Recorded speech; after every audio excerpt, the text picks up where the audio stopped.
Beautiful words, wonderful words, wonderful words of life. Beautiful words, wonderful words, wonderful words of life. ದೇವರ ಪರಿಶುದ್ಧವಾದ ನಾಮಕ್ಕೆ ಸ್ತೋತ್ರವಾಗಲಿ. ನಾವು ಧಾನ್ಯ ಸಮರ್ಪಣೆಯ ಯಜ್ಞ ಇದರ ಕುರಿತಾಗಿ ನಾವು ಧ್ಯಾನ ಮಾಡ್ತಾ ಇದ್ದೇವೆ. ಅದನ್ನು ಅರ್ಪಿಸುವಂಥ ಒಂದು ರೀತಿ, ಬೇಯಿಸಿದ ಒಂದು ಸಮರ್ಪಣೆ, ಒಲೆಯಲ್ಲಿ ಅಡಿಗೆ ಮಾಡಿದಂಥದ್ದು, ಕಬ್ಬಿಣದ ಹಂಚಿನ ಮೇಲೆ ಸುಟ್ಟದ್ದು, ಬಾಣಲೆಯಲ್ಲಿ ಪಕ್ಕ ಮಾಡುವಂಥದ್ದು, ಇದೆಲ್ಲದರಲ್ಲಿ ಕಥಾದಂಥ ಯೇಸು ಕ್ರಿಸ್ತನು ತನ್ನ ಜೀವಿತದಲ್ಲಿ ಹಾದು ಹೋದಂಥ ಒಂದು ಬಾಧೆಗಳು, ಪರೀಕ್ಷೆಗಳ ಕುರಿತಾಗಿ ನಾವು ನೋಡ್ತಾ ಬಂದಿದ್ದೇವೆ. ನಾವು ಇವತ್ತು different category of meal offering, ಇನ್ನೊಂದು ವರ್ಗದ ಧಾನ್ಯ ನೈವೇದ್ಯದ ಕುರಿತಾಗಿ ನಾವು ನೋಡುವಂತರಾಗಿದ್ದೇವೆ. ಇದನ್ನು ಯಾಜಕಕಾಂಡ 2ನೇ ಅಧ್ಯಾಯ 14ರಿಂದ 16ನೇ ವಚನದಲ್ಲಿ ನಾವು ನೋಡುವಂತರಾಗಿದ್ದೇವೆ. ಈ ಒಂದು ಧಾನ್ಯ ನೈವೇದ್ಯ ಅಥವಾ ಒಂದು ಸಮರ್ಪಣೆ, ಇದು ಪ್ರಥಮ ಫಲದ ನೈವೇದ್ಯ ಎಂಬುದಾಗಿ ನಾವು ಓದ್ತೇವೆ. ನಾವು 12ನೇ ವಚನಕ್ಕೆ ಬರುವಾಗ ನೋಡ್ತೇವೆ, ಪ್ರಥಮ ಫಲದ ನೈವೇದ್ಯ.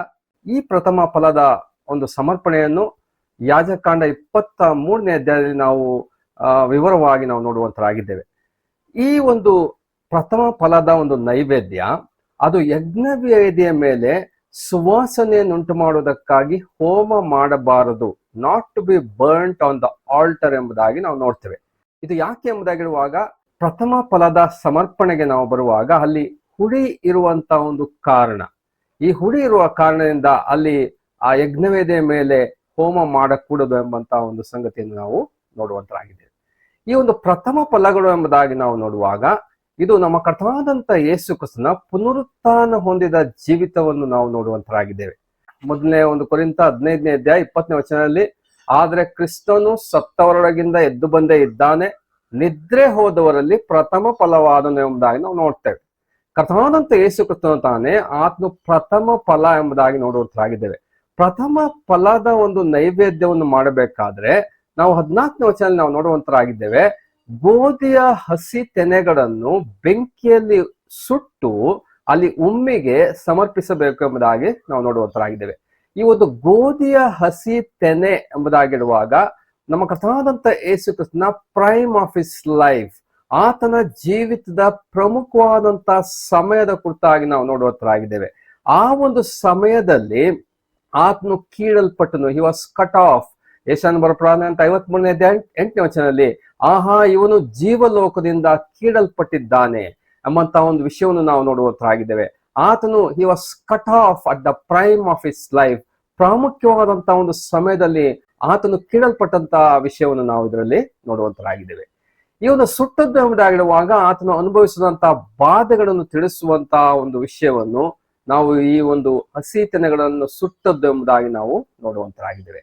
ಈ ಗೋಧಿಯ ಒಂದು ತೆನೆ ಕಾಳಿನ ಕುರಿತಾಗಿ ನಾವು ನೋಡುವಾಗ, ನಮ್ಮ ಕರ್ತನಾದಂತ ಯೇಸು ಕ್ರಿಸ್ತನು ಹೇಳಿದಂತ ಒಂದು ಮಾತುಗಳು ಯೋಹಾನ ಬರೆದ ಸುವಾರ್ತೆ 12ನೇ ಅಧ್ಯಾಯ 24ನೇ ವಚನ ನಾವು ನೋಡುವಂತರಾಗಿದ್ದೇವೆ.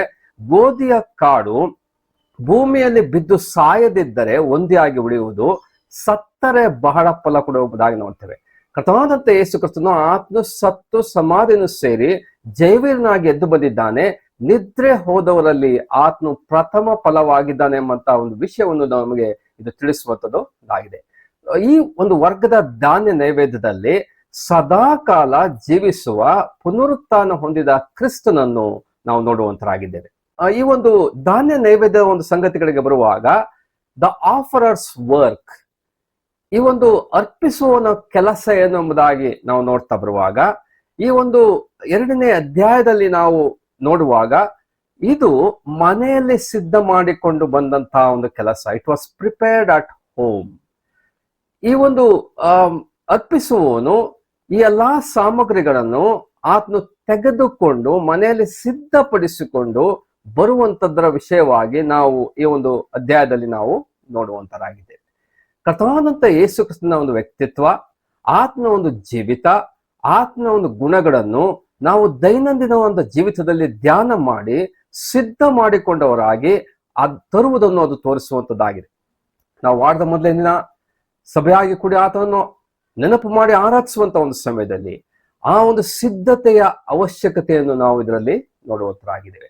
ಇಂಥ ಒಂದು ಸಿದ್ಧತೆಯಿಂದ ನಾವು ಆತನನ್ನು ಆತ್ಮದಲ್ಲಿಯೂ ಸತ್ಯದಲ್ಲಿಯೂ ಆರಾಧಿಸುವಂತವರು ಆಗಿರಬೇಕೆಂಬಂತ ಒಂದು ಸತ್ಯವನ್ನು ನಾವು ಇದರಲ್ಲಿ ನೋಡುವಂತರಾಗಿದೆ. ಈ ಒಂದು ಅರ್ಪಿಸುವನು ತಂದಂತ ಒಂದು ಪದಾರ್ಥಗಳಲ್ಲಿ ಹಿಟ್ಟಿನಲ್ಲಿ ಒಂದು ಹಿಡಿ ಎಂಬುದಾಗಿ ಸಹ ನಾವು ನೋಡುತ್ತಾ ಇದ್ದೇವೆ. 2ನೇ ವಚನಕ್ಕೆ ಬರುವಾಗ ಆ ಹಿಟ್ಟಿನಲ್ಲಿ ಒಂದು ಹಿಡಿಯನ್ನು ತೆಗೆದುಕೊಡುವಂತದ್ದರ ಕುರಿತಾಗಿ ನಾವು ನೋಡುವಂತಾಗಿದ್ದೇವೆ. ನಮ್ಮ ಪ್ರತಿಯೊಬ್ಬರ ಕೈಗಳಲ್ಲಿ ನಾವು ಎಷ್ಟನ್ನು ನಾವು ತೆಗೆದುಕೊಡಬಹುದಾಗಿದೆಯೋ ಅಷ್ಟಾಗಿ ನಾವು ತೆಗೆದುಕೊಂಡು ಆತನಿಗೆ ಸಮರ್ಪಿಸುವಂತವರು ನಾವು ಆಗಿದ್ದೇವೆ. ನಾವು ದೇವರಿಗೆ ಸಮರ್ಪಿಸುವಂತ ಒಂದು ಯಜ್ಞ ನಮ್ಮ ಯಾಜಕತ್ವದ ಕೈಗಳ ಒಂದು ಗಾತ್ರದ ಮೇಲೆ ಇರುವಂತದ್ದು ಆಗಿದೆ ಎಂಬುದನ್ನು ಇದು ತಿಳಿಸುವಂತದ್ದು ಆಗಿದೆ. ಮಾತ್ರವಲ್ಲ, ಈ ಒಂದು ಧಾನ್ಯ ಸಮರ್ಪಣೆಯಲ್ಲಿ ನಾವು ನೋಡುವಾಗ ಅರ್ಪಿಸುವವನು ವಿವಿಧ ರೀತಿಯ ಒಂದು ಅರ್ಪಣೆಗಳನ್ನು ಆತ ತಂದು ಅರ್ಪಿಸುವಂತನಾಗಿದ್ದಾನೆ. ನಾವು ಅನೇಕ ವಿಧವಾದಂತಹ ಒಂದು ಧಾನ್ಯ ಸಮರ್ಪಣೆಯನ್ನು ನಾವು ನೋಡ್ತಾ ಬಂದಿದ್ದೇವೆ. ಪ್ರತಿಯೊಬ್ಬ ವಿಶ್ವಾಸಿಯ ಒಂದು ಜೀವಿತದಲ್ಲಿ ನಮ್ಮ ಕರ್ತನಾದಂತಹ ಯೇಸು ಕ್ರಿಸ್ತನ ಕುರಿತಾದಂತಹ ಗ್ರಹಿಕೆಗಳು ಮತ್ತು ಅರ್ಥ ಮಾಡಿಕೊಡುವಂತಹ ಒಂದು ಸಾಮರ್ಥ್ಯಗಳು ಅದು ವಿಭಿನ್ನವಾಗಿರುವಂತದ್ದಾಗಿದೆ. ನಮ್ಮ ಆ ಪ್ರತಿಯೊಬ್ಬರ ಗ್ರಹಿಕೆಯ ಒಂದು ಮೇರೆಗೆ ನಾವು ಆತ್ಮಿಕ ಯಜ್ಞಗಳನ್ನು ತಂದು ಹೃದಯಪೂರ್ವಕವಾಗಿ ನಾವು ಆರಾಧನೆಯನ್ನು ಸಮರ್ಪಿಸುವಂತರು ಆಗಿರ್ಬೇಕೆಂಬಂತ ಒಂದು ವಿಷಯವನ್ನು ನಾವು ಇದರಲ್ಲಿ ನೋಡುವಂತಾಗಿದೆ. ಮಾತ್ರವಲ್ಲ, the presentation to the priest, ಈ ಒಂದು ಅರ್ಪಿಸುವವನು ತಂದಂತಹ ಆ ಒಂದು ಅರ್ಪಣೆ ಅದು ಯಾಜಕನಿಗೆ ಅರ್ಪಿಸುವಂತ ಒಂದು ವಿಷಯವನ್ನು ಸಹ ನೋಡುವಂತಾಗಿದ್ದೇವೆ. 2ನೇ ವಚನ ಮತ್ತು 8ನೇ ವಚನ ನಾವು ನೋಡುವಂತಾಗಿದ್ದೇವೆ. ಯಾಜಕನಿಗೆ ಅರ್ಪಿಸುವುದರ ಕುರಿತಾಗಿ ನಾವು ನೋಡುವಂತಾಗಿದ್ದೇವೆ. ವಿಶ್ವಾಸಿಗಳಾದಂತ ನಾವು ಅರ್ಪಿಸುವಂತಹ ಒಂದು ಆತ್ಮಿಕವಾದಂತ ಯಜ್ಞಗಳು ನಮ್ಮ ಅಭಿಷಕ್ತ ಯಾಜಕನಾದಂತ ನಮ್ಮ ಕರ್ತನಾದಂತ ಯೇಸು ಕ್ರಿಸ್ತನ ಮೂಲಕ ತಂದೆಯಾದ ದೇವರಿಗೆ ನಾವು ಸಲ್ಲಿಸುವಂತವರು ನಾವು ಆಗಿದ್ದೇವೆ.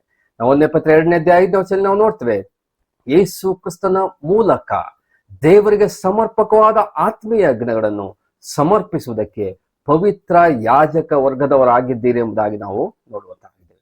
ಇಬ್ರಿಯ ಪತ್ರಿಕೆ 13ನೇ ಅಧ್ಯಾಯ 15ನೇ ವಚನ ನಾವು ನೋಡ್ತೇವೆ. ಆತನ ಮೂಲಕವಾಗಿಯೇ ದೇವರಿಗೆ ಸ್ತೋತ್ರ ಯಜ್ಞವನ್ನು ಎಡೆಬಿಡದೆ ಸಮರ್ಪಿಸೋಣ ಎಂಬುದಾಗಿ ನಾವು ನೋಡುವಂತಾಗಿದೆ. ಈ ಒಂದು ಧಾನ್ಯ ಸಮರ್ಪಣೆಯ ಉಪಯೋಗಕ್ಕೆ ನಾವು ಬರುವಾಗ the use of this offering, ಪ್ರಾಮುಖ್ಯವಾಗಿ ಇದರ ಉಪಯೋಗ ದೇವರಿಗೆ ತೃಪ್ತಿ ತರುವಂತಹ ಒಂದು ಸಮರ್ಪಣೆ ಅದಾಗಿತ್ತು ಎಂಬುದಾಗಿ ನಾವು ನೋಡುವಂತರಾಗಿದ್ದೇವೆ. ಈ ಒಂದು ಅರ್ಪಣೆಯನ್ನು ಯಾಜಕನು ಯಜ್ಞವೇದಿಯಲ್ಲಿ ಹೋಮ ಮಾಡುವಾಗ ದೇವರಿಗೆ ಸುಗಂಧ ವಾಸನೆಯ ಕಾಣಿಕೆಯಾಗಿ ನಾವು ನೋಡುವಂತರಾಗಿದ್ದೇವೆ. ನಾವು 2ನೇ ವಚನ ಮತ್ತು 9ನೇ ವಚನದಲ್ಲಿ ನಾವು ನೋಡುವಂತರಾಗಿದ್ದೇವೆ. ಅದು ಅಗ್ನಿಯ ಮೂಲಕ ಯೆಹೋವನಿಗೆ ಸುವಾಸನೆಯನ್ನು ಉಂಟು ಮಾಡುವುದೆಂಬುದಾಗಿ ನೋಡ್ತೇವೆ. ನಮ್ಮ ಕರ್ತನಾದಂತ ಯೇಸು ಕ್ರಿಸ್ತನ ಒಂದು ಸಂಗತಿಗಳನ್ನು ಧ್ಯಾನ ಮಾಡುತ್ತಾ ನಾವು ಆತ್ಮಿಕವಾದ ಯಜ್ಞಗಳನ್ನು ತಂದು ಹೃದಯಪೂರ್ವಕವಾಗಿ ಕ್ರಿಸ್ತನ ಮೂಲಕ ತಂದೆಯಾದ ದೇವರಿಗೆ ನಾವು ಅರ್ಪಿಸುವಾಗ ನಾವು ತಂದೆಯಾದ ದೇವರ ಹೃದಯಕ್ಕೆ ಆನಂದವನ್ನು ನಾವು ತರುವಂತವರಾಗಿದ್ದೇವೆ. ಇಂಥ ಒಂದು ಆರಾಧನೆ ಆತನಿಗೆ ತೃಪ್ತಿಯನ್ನು ತರುವಂತ ಒಂದು ಆರಾಧನೆ ಅದು ಸುಗಂಧ ವಾಸನೆ ಆದಂತ ಕಾಣಿಕೆಯಾಗಿ ಇರುವಂತದ್ದಾಗಿದೆ ಎಂಬುದನ್ನು ಇದು ನಮಗೆ ತಿಳಿಸುವಂತದ್ದಾಗಿರುತ್ತದೆ. ತಂದೆಯು ತನ್ನನ್ನು ಆರಾಧಿಸೋರು ಇಂಥವರೇ ಆಗಿರಬೇಕೆಂದು ಅಪೇಕ್ಷಿಸುತ್ತಾನಲ್ಲವೇ ಎಂಬುದಾಗಿ ನಾವು ಯೋಹನ್ ಸುವಾರ್ತೆ 4ನೇ ಅಧ್ಯಾಯ 23ನೇ ವಚನದಲ್ಲಿ ನಾವು ನೋಡುವಂತರಾಗಿದ್ದೇವೆ. ಆತನ್ನು ಆರಾಧಿಸುವವರು ಆತ್ಮದಲ್ಲಿಯೂ ಸತ್ಯದಲ್ಲಿಯೂ ಆರಾಧಿಸುವವರಾಗಿದ್ದಾರೆ ಎಂಬಂತಹ ಒಂದು ವಿಷಯವನ್ನು ನಾವು ಅದರಲ್ಲಿ ನೋಡುವಂತರಾಗಿದ್ದೇವೆ. ನಾವು ಎರಡನೇದಾಗಿ ಈ ಒಂದು ಅರ್ಪಣೆಯ ಒಂದು ಉಪಯೋಗಕ್ಕೆ ನಾವು ಬರುವಾಗ ಇದು ಯಾಜಕರಿಗೆ ಆಹಾರವಾಗಿಯೂ ಸಹ ನಾವು ನೋಡುವಂತರಾಗಿದ್ದೇವೆ. 3ನೇ ವಚನ ಮತ್ತು 10ನೇ ವಚನದಲ್ಲಿ ಆ ನೈವೇದ್ಯದಲ್ಲಿ ಮಿಕ್ಕದ್ದು ಆರೋನನಿಗೂ ಅವನ ವಂಶದವರಿಗೂ ಆಗಬೇಕೆಂಬುದಾಗಿ ನೋಡ್ತೇವೆ. ಅದು ಯೆಹೋವನಿಗೆ ಅರ್ಪಿತವಾದಂತಹ ಹೋಮಶೇಷವಾದುದರಿಂದ ಮಹಾಪರಿಶುದ್ಧವಾಗಿದೆ ಎಂಬುದಾಗಿ ನೋಡುವಂತರಾಗಿದ್ದೇವೆ. ಈ ಯಾಜಕರು ಅವರು ತಿನ್ನುವುದಕ್ಕೆ ಮೊದಲು ಅರ್ಪಿಸಿದಂತಹ ಒಂದು ಸಂಗತಿಯನ್ನು ನಾವು ನೋಡುವಂತರಾಗಿದ್ದೇವೆ. ಯಾಜಕರಾಗಿ ನಾವು ಕ್ರಿಸ್ತನ ಪರಿಪೂರ್ಣತೆಯನ್ನು ನಾವು ಭುಜಿಸಿ ತೃಪ್ತಿ ಹೊಂದುವ ಮೊದಲು ತಂದೆಯಾದ ದೇವರು ತೃಪ್ತಿಯನ್ನು ಹೊಂದುವಂತನಾಗಿರಬೇಕು. ಆತನಿಗೆ ಮೆಚ್ಚುಗೆ ಆದಂತಹ ಒಂದು ಆರಾಧನೆ ಅದು ಆಗಿರುವಂತದ್ದಾಗಿರ್ಬೇಕು. ತಂದೆಯಾದ ದೇವರು ಮತ್ತು ಆತನಿಂದ ವಿಮೋಚಿಸಲ್ಪಟ್ಟ ಯಾಜಕರು ಕ್ರಿಸ್ತನ ಪರಿಪೂರ್ಣತೆಯನ್ನು ಒಟ್ಟಿಗೆ ಆನಂದಿಸುವಂತ ಒಂದು ಸಂಗತಿಯನ್ನು ನಾವು ಈ ಒಂದು ವಿಷಯದಲ್ಲಿ ನಾವು ನೋಡುವಂತರಾಗಿದೆ. ನಾವು ಆತನ ಸನ್ನಿಧಿಯಲ್ಲಿ ಇರುವಾಗ ಕ್ರಿಸ್ತನಲ್ಲಿ ಆನಂದ ಪಡುವಂತ ಒಂದು ಸಂಗತಿ, ಆತನ ಪರಿಪೂರ್ಣತೆಗಳನ್ನು ನಾವು ಭಕ್ತಿಯಿಂದ ಧ್ಯಾನಿಸುವಾಗ ನಮ್ಮ ಆತ್ಮಗಳು ಸಹ ಪೋಷಿಸಲ್ಪಡುವಂತದ್ದಾಗಿದೆ. ಅವರ್ ಸೌಲ್ಸ್ ಆರ್ ನರಿಶ್ಡ್, ಅದು ಪೋಷಿಸಲ್ಪಡುವಂತಹ ಒಂದು ಸಂಗತಿಯನ್ನು ನಾವು ಇದರಲ್ಲಿ ನೋಡುವಂತರಾಗಿದ್ದೇವೆ. ಮಾತ್ರವಲ್ಲ, ಈ ಒಂದು ಉಪಯೋಗಕ್ಕೆ ಬರುವಾಗ it was A companion offering, ಅದು ಜೊತೆಯಾಗಿ ಅರ್ಪಿಸುವಂತ ಒಂದು ಅರ್ಪಣೆಯಾಗಿ ನಾವು ನೋಡುವಂತರಾಗಿದ್ದೇವೆ. ದೇವರ ವಾಕ್ಯದಲ್ಲಿ ಅನೇಕ ಸಾರಿ ನಾವು ನೋಡುವಾಗ ಸರ್ವಾಂಗ ಹೋಮದ ಜೊತೆಯಲ್ಲಿ ಈ ಧಾನ್ಯ ನೈವೇದ್ಯವನ್ನು ತರುವಂತಹ ಒಂದು ವಾಕ್ಯ ಭಾಗಗಳನ್ನು ನಾವು ನೋಡುವವರಾಗಿದ್ದೇವೆ. ಈ ಒಂದು ಧಾನ್ಯ ಸಮರ್ಪಣೆಯ ಒಂದು ಯಜ್ಞ ರಕ್ತರಹಿತವಾದಂತಹ ಯಜ್ಞ. ಆತ್ಮ ವ್ಯಕ್ತಿತ್ವ, ಆತ್ಮ ಅನುಭವಿಸಿದಂತಹ ಬಾಧೆಗಳನ್ನು ತಿಳಿಸುವಂತಹ ಒಂದು ವಿಷಯವನ್ನು ನಾವು ಈ ಒಂದು ಸಮರ್ಪಣೆಯಲ್ಲಿ ನೋಡುವವರಾಗಿದ್ದೇವೆ. ಸರ್ವಾಂಗ ಹೋಮ ಯಜ್ಞಕ್ಕೆ ಬರುವಾಗ ಆತ್ಮ ಒಂದು ಕ್ರೂಜೆಯ ಒಂದು ಕಾರ್ಯ, ತನ್ನನ್ನೇ ದೇವರಿಗೆ ಅರ್ಪಿಸಿದಂತಹ ಯಜ್ಞ ಕಾರ್ಯ, ದೇವರಿಗೆ ಮೀಸಲಾದಂತಹ ಒಂದು ಯಜ್ಞದ ಕಾರ್ಯ. ಕಥಾದಂತ ಯೇಸುಕ್ರಿಸ್ತನ ವ್ಯಕ್ತಿತ್ವ ಮತ್ತು ಆತ್ಮನ ಕ್ರೂಜೆಯ ಕಾರ್ಯ ಅದು ಜೊತೆಯಾಗಿ ಹೋಗುವಂಥದ್ದಾಗಿದೆ ಎಂಬುದಾಗಿ ಇದು ನಮಗೆ ತಿಳಿಸುವಂಥದ್ದು ಅದಾಗಿದೆ. ನಾವು ಕೂಡಿ ಬಂದು ಆತನನ್ನು ಆರಾಧಿಸುವಾಗ, ಆತನನ್ನು ನೆನೆಸಿಕೊಡುವಂತಹ ಒಂದು ಸಮಯದಲ್ಲಿ ಈ ಸಂಗತಿಗಳನ್ನು ನಾವು ನೆನಪು ಮಾಡಿಕೊಂಡವರಾಗಿ appreciating his person and his work, ಕಥಾದಂತ ಯೇಸುಕ್ರಿಸ್ತನ ವ್ಯಕ್ತಿತ್ವ ಮತ್ತು ಆತನ ಕ್ರೂಜೆಯ ಕಾರ್ಯಗಳನ್ನು ನೆನೆಸಿ ಆತನನ್ನು ಗೌರವಿಸುವಂತ, ಆತನನ್ನು ಶ್ಲಾಘಿಸುವಂತ ನಮ್ಮ ಆತ್ಮಿಕ ಯಜ್ಞಗಳನ್ನು ಸಮರ್ಪಿಸುವಾಗ ತಂದೆಯಾದ ದೇವರಿಗೆ ಅದು ತೃಪ್ತಿಯನ್ನು ತರುವಂತದ್ದಾಗಿದೆ.